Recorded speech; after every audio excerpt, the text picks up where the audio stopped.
શું તમે જાણો છો, જો હું તમને એમ કહું કે દુનિયામાં વાઘ એક એવો જીવ છે જેની કિંમત કરોડો રૂપિયામાં હોવાનું ઘણા લોકો દાવો કરે છે, તો શું તમે તેની ખરીદી કરશો?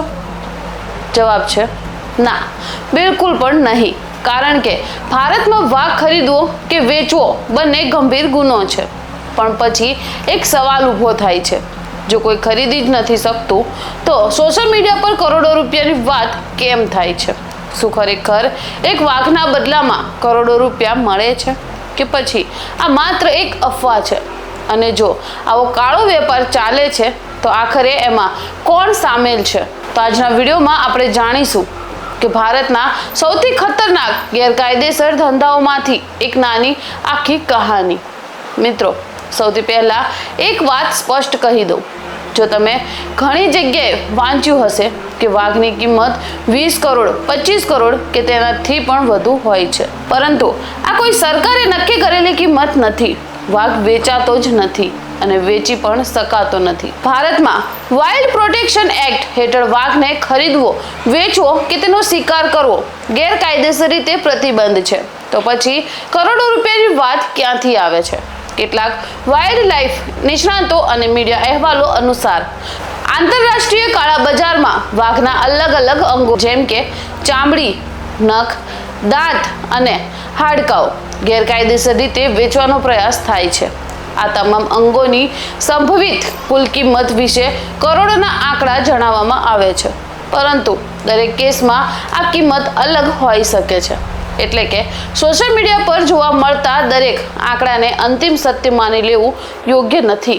હવે સૌથી મોટો પ્રશ્ન, જો આ બધું ગેરકાયદેસર છે તો પછી લોકો આવું જોખમ કેમ લે છે? કારણ છે પૈસા. જ્યાં મોટા પૈસા હોય ત્યાં ગુનાહિત ગેંગ પણ પહોંચી જાય છે. કેટલાક દેશોમાં હજુ પણ કેટલાક લોકો એવી માન્યતા રાખે છે કે જંગલી પ્રાણીઓના કેટલાક અંગોથી પરંપરાગત દવાઓ બને છે.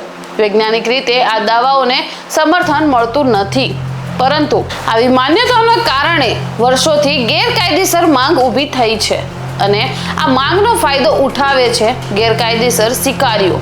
ઘણા લોકો પોન્ચસ શબ્દ સાંભળે છે, પરંતુ તેનો અર્થ શું? સરળ ભાષામાં કહીએ તો પોન્ચસ એટલે એક એવા લોકો જે સરકારની પરવાનગી વગર જંગલી પ્રાણીઓનો શિકાર કરે છે. તેઓ માત્ર શિકાર કરતા જ નથી, પરંતુ ઘણી વખત આ પ્રાણીઓના અંગો ગેરકાયદેસર રીતે વેચવાનો પ્રયાસ પણ કરે છે. આ કામ એક વ્યક્તિનું નથી હોતું, ઘણી વખત આખું નેટવર્ક કામ કરતું હોય છે.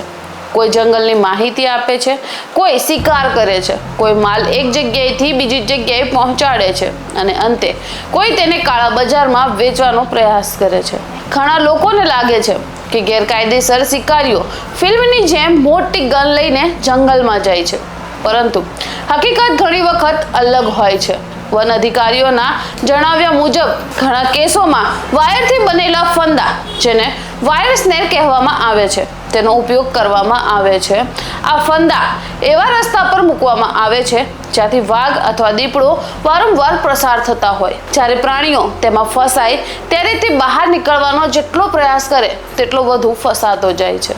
અને આ જ કારણ છે કે વન વિભાગ આવા ફંદાઓ શોધવા માટે સતત પેટ્રોલિંગ કરતું રહે છે. પરંતુ સૌથી મોટો પ્રશ્ન હજુ પણ બાકી છે.